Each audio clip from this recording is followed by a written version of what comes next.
Well, campaigning has just ended for the 7th phase of Lok Sabha elections that are scheduled for the 30th of this month. Now, 89 seats will vote that day in 7 states and 2 union territories. Key constituencies include Congress President Sonia Gandhi's Raebareli, Amritsar, where Arun Jaitley is facing off against Congress's Amrinder Singh. Uttar Pradesh capital Lucknow will also see polling where BJP's Rajnath Singh is contesting this time. He's up against Congress's Rita Bahuguna Joshi and also actor Javed Jafri, who's contesting on an Aam Aadmi Party ticket. Also, polling in the 7th phase will take place in Vadodara in Gujarat as well as Srinagar.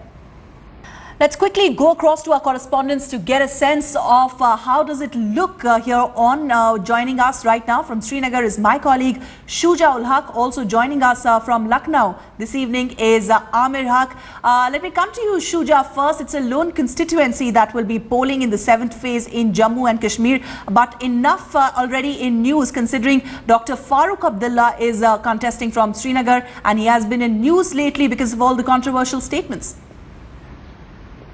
No, that's right, Ruchika. As this constituency gears up for polling on 30th, we've already seen a lot of headlines being made by one of the top contenders in this constituency, Dr. Farooq Abdullah, who is also a union minister.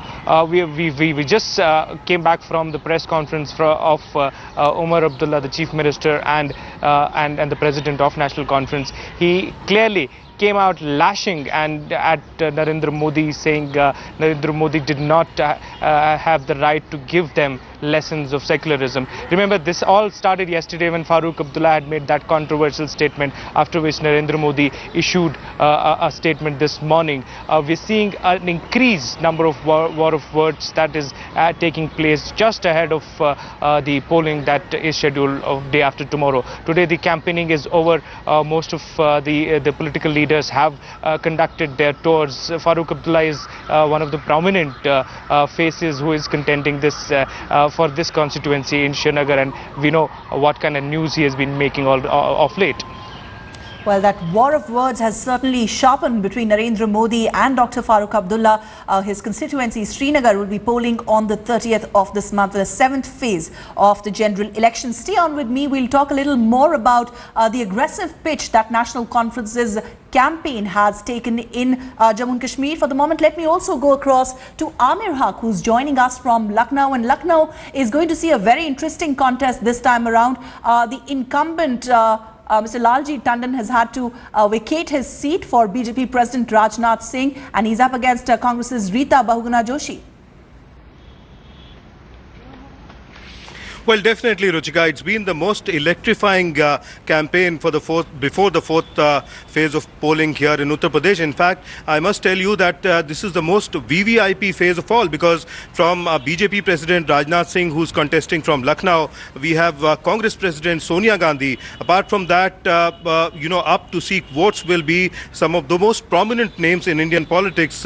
Union ministers Jitin Prasad, Pradeep Jain, Aditya Shri Prakash Jaiswal, MP from Barabanki, Mr. P.L. Punia. So definitely it's going to be very electrifying even around the time when polling takes place here. Although, and we've seen plenty of road shows happening in not just in Raebareli and Amethi, where Priyanka has been campaigning for over a week now. But we've had Rajnath Singh holding road shows here today as well as yesterday. UP Chief Minister Akhilesh Yadav coming down to campaign for Abhishek Mishra, the Samajwadi Party candidate from here.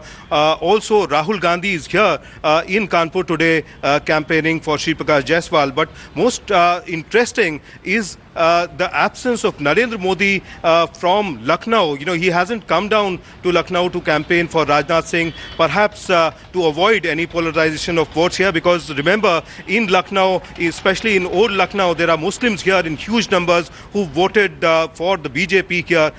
So perhaps to avoid any polarization of votes that goes against the BJP, Narendra Modi hasn't come in to Lucknow as yet. Well, Narendra Modi is certainly conspicuous by his absence in Lucknow. Lucknow as far as campaigning for Rajnath Singh is concerned. But certainly a lot of news created by Rajnath Singh's meetings with the Maulanas there, and of course some of the Congress leaders like N.D. Tiwari. We'll talk about that in detail. Amir, just stay on with us. Let me also quickly now go across to my colleague Pratibha Raman, who's joining us from Hyderabad. Well, last time around the general elections, Congress won an overwhelming number of seats from Andhra Pradesh, but this time it looks like a very, very different contest. The TDP-BJP alliance is what everyone's been talking about, though many feel that it is in a way out of sync at the grassroots level. And then, of course, the keen contest in the Telangana region, how the TRS and the Congress are going to fare. Just take us through some of the high-stakes battles for this phase. Well, Ruchika, as you rightly pointed out, it is Congress versus TRS in Telangana. But what is noteworthy is the fact that this particular elections, during the campaigning, most of these politicians have been indulging in such a bitter fight. The use of unparliamentary language in all their rallies, a statement pitted against one another, personal attacks. This is the kind of action that we have seen. In fact, the BJP, TDP targeting the YSR in turn targeting the BJP as well as the TDP. And in turn, we also have Pawan Kalyan, one of the famous actors here, using his filmy punch dialogues to target his political rivals. So that is the kind of language that we have seen in these campaign as well as these rallies. Now, as Telangana gears up to go for these polls on the 30th, the action will continue in Seemandhra as well. In fact, the campaigning will continue there, and the action will be pitted against two political parties. The major ones are the YSRCP as well as the BJP, TDP, and the Congress seems to have been wiped out in Seemandhra. Mainly the consequences of having given Telangana, delivered Telangana, and Seemandhra has this bitter angst against Congress for this. So we'll have to wait and see what kind of action will pan out in Seemandhra. So that is the kind of action right now. I've actually stepped out of the police commissioner's office, and interestingly, the Andhra Pradesh contributes to about 63% of cash seizure, as well as 80 liters of illicit liquor that has been gathered here. So that again brings the question as to whether the Election Commission authorities as well as the police has been vigilant enough, or has there been an increase in illegal transactions, illegal use of money as well as liquor.